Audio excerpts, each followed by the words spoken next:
আসসালামু আলাইকুম সম্মানিত ভিউয়ার্স। আমার চ্যানেলটা হইল কৃষি বিষয়ক, কিন্তু আজকে একটা বিষয় না বললেই না, খুব কষ্ট লাগতেছে এই কয়দিন। যে এই দেশের ৮০ ভাগ লোক হলো কৃষক। এ দেশের মানুষ কি মেহনত করে ফসল ফলায়, আপনারা যদি বাস্তবিকতার সহিত যদি যাদের সম্পর্ক আছে তারা বুঝবেন। বাস্তবতার সহিত যাদের সম্পর্ক আছে শুধু তারাই বুঝবেন আমার এই কথাটার মর্ম। এই দেশের কৃষক কত কষ্ট করে যেন ফসল ফলায়, সেই ফসল তার ন্যায্য মূল্য কৃষক পায় না। আপনারা জানেন, সকলেই জানেন যে সেই কৃষক সেই খাদ্য দেশের জনগণের মাঝে বিলায় দেয়। আর দেশের রাজনীতিকেরা এই দেশটা লুটটা পুট্টা খায়। একবার চিন্তা করে দেখেন, এই দেশের যত মেহনতি মানুষ আছে একমাত্র তারাই কষ্ট করে এই দেশের জন্য। একমাত্র তারাই, যারা কোটটাই পরে আছে তারা না, তারা এই দেশের অবদান কখনোই রাখে নাই, বরঞ্চ তারা অক্টোপাসের মতন বা যোগের মতন চুষা খাইতেছে। আমি ক্লাস 7-এ আমার একটা গল্প ছিল যোগ, আপনারা অবশ্যই জানেন। ক্লাস 8-এ ছিল যোগ, ক্লাস 9-এ ছিল যোগ, 9-10-এ, এবং ইন্টারমিডিয়েটে দেখি যোগ। ভাই আমি একবার ঢাকা বিশ্ববিদ্যালয়ের গল্প সংগ্রহ, আপনারা সকলেই জানেন ঢাকা বিশ্ববিদ্যালয়ের বাংলা সাহিত্যের গল্প সংগ্রহ একটা বই আমি পড়লাম, সেইটার ভিতরে যোগ। কী রে, এই গল্পটা কি? তখন অ্যাডাল্ট, ঠিক আছে, তখনও বুঝি নাই। তখন আমি এই অ্যাডভোকেট মন্টু ঘোষ, নারায়ণগঞ্জ, যে কোনো একটা মামলার বিষয়ে তার সাথে আমার পরিচয় হয়, এবং শ্রমিক আন্দোলনের ব্যাপারে আর কি, জাস্ট, ঠিক আছে। তো ওনার সাথে আমি বেশ কিছুদিন উঠবস করি। তখন উনি বুর্জুয়া বলছিল। তখন আমার মনে পড়ছে যে যোগ গল্পটার মর্ম কথাটা কি। তখন আমি বুঝতে পারছি যে, সম্মানিত ভিউয়ার্স, আপনারা হয়তো আমার আগে বুঝতে পারছেন, কিন্তু আমি অনেক পরে বুঝতে পারছি যে এই যোগ গল্পটার মর্ম কথাটা কি। আপনারা একবার শুধু এই জিনিসটা আপনারা নিজেরা উপলব্ধি করবেন যে যোগ গল্পটার মর্ম কথাটা কি বলছে, সারমর্মটা কি, হোয়াট ইজ সাবস্টেন্স। যে ওই কোটটাই পরা লোকেরা চুষা খায়, এইসব গরিব মেহনতের মানুষরা। এই দেশের অর্থনীতির চাকা কারা চালায় রাখতেছে? কারা? এই দেশের কৃষক, এই দেশের গার্মেন্টস শ্রমিক, যে মা ভাইয়েরা আছে, আমার বোনেরা আছে, যে তারা এই সেক্টরটা, বাংলাদেশের যে এই গার্মেন্টস সেক্টরটা তারা চালায় রাখছে, তারা আর্ন করতেছে। এই দেশের মানুষের খাদ্য যোগায় দিতেছে কৃষকেরা। এই দেশের অর্থনীতি চাঙ্গা করতেছে কারা? এই দেশের ওই গরিব মা বোনেরা। ভাই বিশ্বাস করলে না। আর ওই যে বিদেশে ওই যে পাপিয়া, ঠিক আছে, পাপি বলো, ঠিক আছে, যে ওই দেশের যে পাপি বলল যে তারা ওই ঘর বাড়ি ভিটামাটি বেচা বা ওই দেশে যাইয়া গিয়া ওই লোহা বয়, ওই করে পরিশ্রম করে। এরা দেশের কি চিন্তা করে? এরা দেশের কি চিন্তা করেন? এই মহিলায় বলে এ নাকি একজন আইনজীবী, এরা নাকি আইনজীবী এই দেশের। চিন্তা করে দেখেন যে তার মাথার ভিতরে আইলো যে এই প্রবাসীরা কি। আপনারাই বলেন, এই দেশে প্রবাসীরা হইল খনি, তারা হইল এই দেশের খনি, অর্থনীতির খনি। তোমার তারেক ভাই যে এই দেশের থেকে হাজার হাজার কোটি টাকার যে লুটপাট করে যে বিদেশে নিয়ে গেছে, এই টাকাটা কোত্থেকে আসছে? ডলার, হাজার হাজার ডলার, কোটি কোটি ডলার। এই ডলারটা যে মুদ্রাটাকে এরকম ডলারে পরিণত করে নিছে, এই ডলারটা কে পাঠাইছে? কে দিছিল এই ডলারটা? ওই প্রবাসী ভাইয়েরা এই ডলারগুলি পাঠাইছিল। পাপিয়া, তুমি পিছনের বেঞ্চের, তুমি ওকালতি কিভাবে পাশ করছো আল্লাহই জানে। তুমি আদৌ কি ওকালতি পাশ করছো কিনা? উকিলের ব্যাপারে আমার একটা কথা আছে, যারা ওকালতি আইনজীবী, ভাতে মরা পেশাজীবী। আমি ওকালতিকে আরেকটা ভাষায় বলি ভাতে মরা পেশাজীবী। যারা অরিজিনালি আইনজীবী, আমি তাদের কাছে জোর হাত করে ক্ষমা চেয়ে নিতেছি যে তারা আমাকে ভুল বুঝবেন না।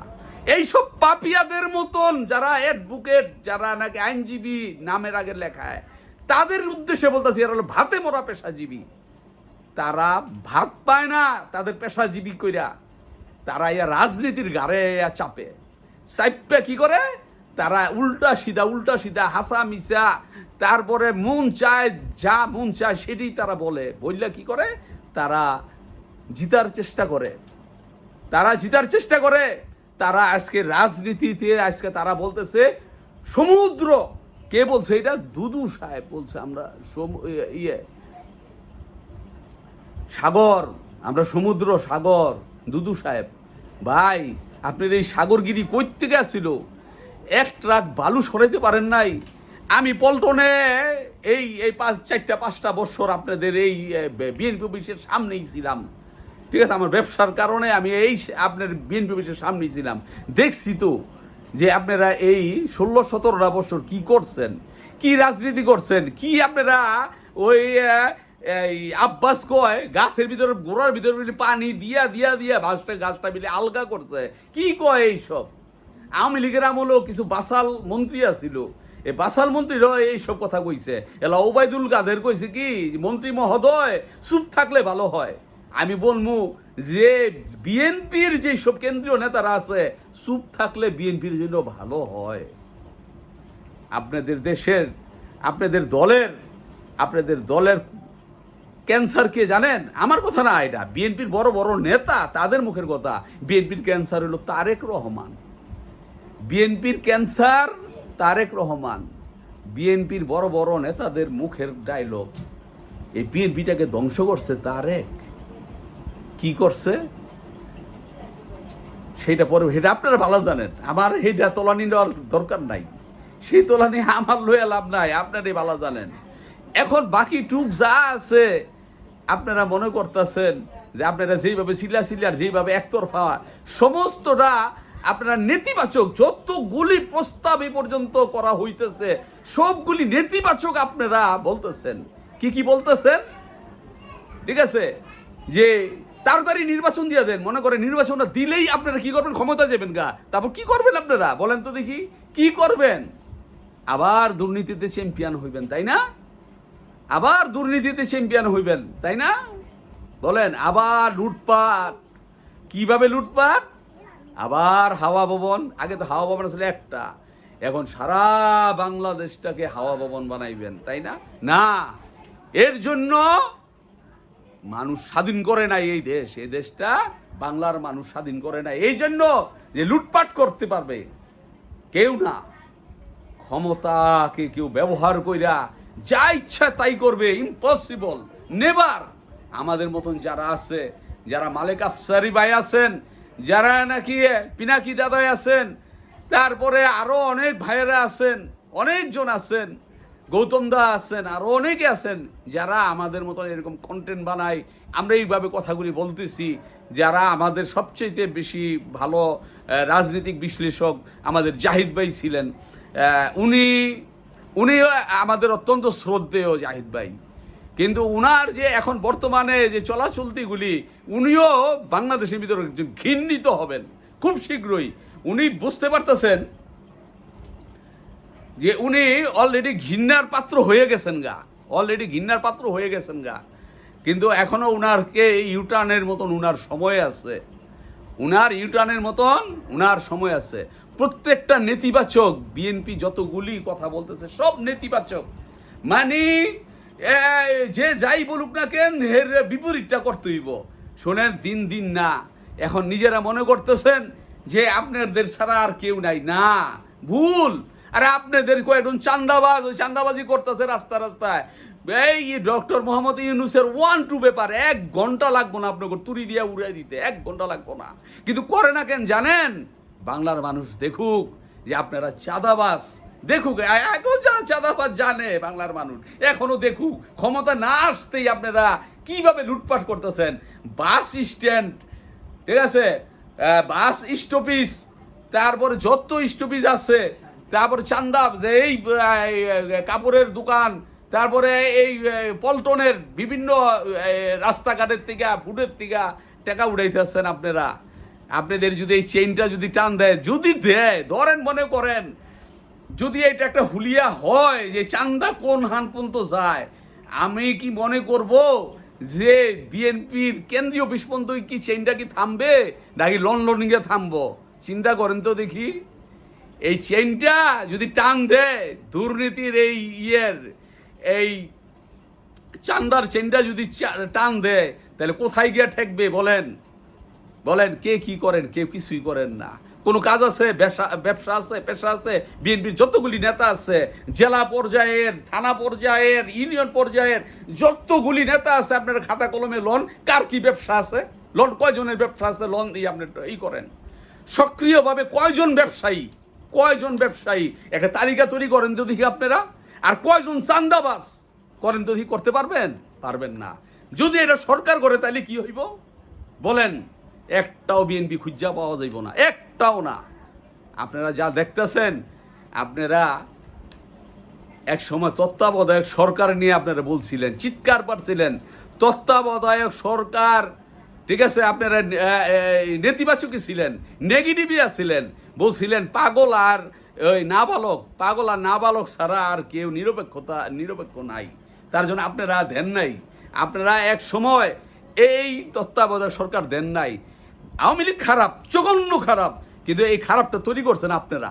হয়তো আপনারা 360 ডিগ্রির ভিতরে 90 ডিগ্রি করছেন, আর আওয়ামী লীগ পুরা 360 ডিগ্রি করছে। কিন্তু শুরুটা করছে কেনা? শুরুটা তো করছেন আপনারা দেখাইছেন যে ল্যাং মারামারি রাজনীতিটা কেমনে করতে হয়, ঠিক আছে? আর আপনার আবার দেখাই দিছে ল্যাং মারা কাকে বলে। তো দিতে চাইয়া হ্যাঁ 4টি বাটি গোল হইয়া গেছে গা। আপনারা 4টি বাটি গোল হইয়েন না। আপনারা যেভাবে নেতিবাচক করতেছেন, দেশের মানুষ যা চায় তার বিপরীত আপনারা করতেছেন। বিএনপির দেখেন না, বিএনপিরা সবাই এখন পদত্যাগ করতেছে। তো পদত্যাগ করে কোথায় যাইতেছে জানেন? এই ইসলামিক মূল্যবোধে আসতেছে। আপনাদের কোনো ঠাঁই থাকবে না। তারেক রহমানের আমলনামা যদি টান দেওয়া হয়, তাইলে কি হইব কোন দিহি জানেন? আপনারা খুব ভালো জানেন, আমি ওই দিকে যেতে চাই না। কিন্তু আপনারা যেই কোনো ব্যাপারেই নেতিবাচক বলতেছেন। এই তত্ত্বাবধায়ক সরকারের বিপরীত ছিলেন আপনারা এক সময়। এই তত্ত্বাবধায়ক সরকারের জন্য কি চিৎকারটা না পারছেন, বাংলার মানুষ দেখে নাই। আর পিআর পদ্ধতি নিয়ে আপনারা আবার নেতিবাচক, আবার নেগেটিভ, তাই না? এই পিআর পদ্ধতির জন্য আপনারা একদিন আন্দোলন করবেন, পিআর পদ্ধতি চাই, আমি বইলা রাখলাম, দেখেন আপনারা। দুঃখিত। এই পিআর পদ্ধতির জন্য আপনারা একদিন চিৎকার পারবেন, আমরা পিআর পদ্ধতি চাই। কারণ জনগণ আপনাদের থেকে মুখ ফিরিয়ে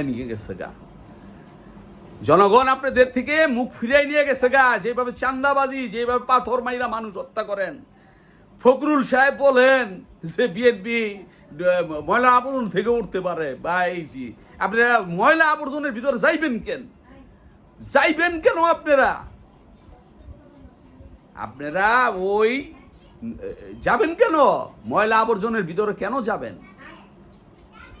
কারণ আপনাদের অঙ্কার শত ধৌতেন মলিনত্তং ন মঞ্চেতি, কয়লা বা শতবার ধুইলেও ময়লা যায় না। কারণ আপনারা বারবার ওই ডাস্টবিন ময়লার উপযুক্ত। কারণ আপনাদের খাইস্লত কোনো দিনও পাল্টাইব না। আপনারা চান্দাবাজ। কারণ আপনাদের তারেক রহমান আজকে নির্বাচন চায়। কেন উনার নির্বাচন দিয়ে কি হইব? উনি নির্বাচন কেন চান? আমার প্রশ্ন, উনি কি কখনো সংসদে গেছেন? কখনো? উনি কি এরশাদের পালক পুত্র সাদ সংসদের সদস্য মেম্বার হইছে? তারেক রহমানকে হইতে পারে নাই? হয় নাই। কারণ ও তো জনসাধারণের চিনে নাই। এ চিনে চান্দা, এ চিনছে পার্সেন্টেজ, এ চিনছে দুর্নীতি। হাওয়া মনে কি হইছে শুনেন নাই? আপনারা যখন ক্ষমতায় ছিলেন পত্রিকা উঠে নাই, এ কথাটা উঠে নাই। হাওয়া মনে কি হয়? যেখানে 25 জন, 26 জন, 29 জন এই মন্ত্রী বানানো হবে, সেই জায়গায় হয়ে জায়গা 65 জন হাওয়া ভবন থেকে। কিভাবে হইছে? সংসদ ভবন কি হাওয়া ভবন ছিল? তারেক রহমান কি আসতে পারতো না সংসদ ভবনে? আপনারা সংসদ ভবনে পাঠান নাই কেন? আজকে দলের কলঙ্কিত করছেন আপনারা নিজেরাই। খালেদা জিয়ার জীবনের সবচেয়ে বড় ব্যর্থতা, তার ছেলেকে সংসদে না পাঠায়া হাওয়া ভবনে পাঠাইছেন। তো দিন না দিন আপনাদের যেইভাবে দেখতেছেন সমুদ্র আর মুতলে বঙ্গোপসাগরে যাইবগা। আর দেখেন দেখেন প্রস্রাবও বেরিব না, গাম দিয়া প্রস্রাব বেরিয়ে দিব গা, শরীরের গাম দিয়া পানি বেরিয়ে দিব গা, প্রস্রাব এক ফোঁটাও বেরিব না। দিন আসতেছে, ওই দিনের জন্য প্রস্তুত থাকেন। চাঁদাবাজি আপনারা করতেছেন, আপনারা বহিষ্কার করেন, চাঁদাবাজ বহিষ্কার করেন, ভালো, চাঁদাবাজ বহিষ্কার করেন, কিন্তু ভালো হইতে বলেন না। কিন্তু যদি চাঁদাবাজির যদি চেন টান দে কোনখানে গিয়ে ঠেকবো যাই না রেখেন। যাই হোক, যে নেতিবাচক, যে পিআর পদ্ধতির জন্য আপনারা নেতিবাচক করতেছেন, আমি ছোট মানুষ, আমি একদিন বললাম এই পিআর পদ্ধতি যদি হয় ভালো, যদি না হয় তাহলে আরো ভালো। পিআর পদ্ধতির যদি হয় ভালো, যদি না হয় আরো ভালো। আর এই পিআর পদ্ধতির জন্য আপনারা একদিন চিৎকার পারবেন, বলবেন যে আমরা পিআর পদ্ধতি ছাড়া নির্বাচন করুম না। আমাদের দেশ কোনো রকম আর যেন দুর্নীতি বা সরকার তৈরি না হয়, আমাদের দেশে যেন কোনো আর স্বৈরাচার শাসক যেন তৈরি না হয়, কোনো স্বৈরাচার শাসক, কোনো চাঁদাবাজ সরকার যেন ক্ষমতায় না যেতে পারে। এইবার জনগণ সেইভাবে এইবার কাজ করবে। আপনারা সাবধান হন, আপনারা সতর্ক হন। সবাই ভালো থাকবেন। আসসালামু আলাইকুম।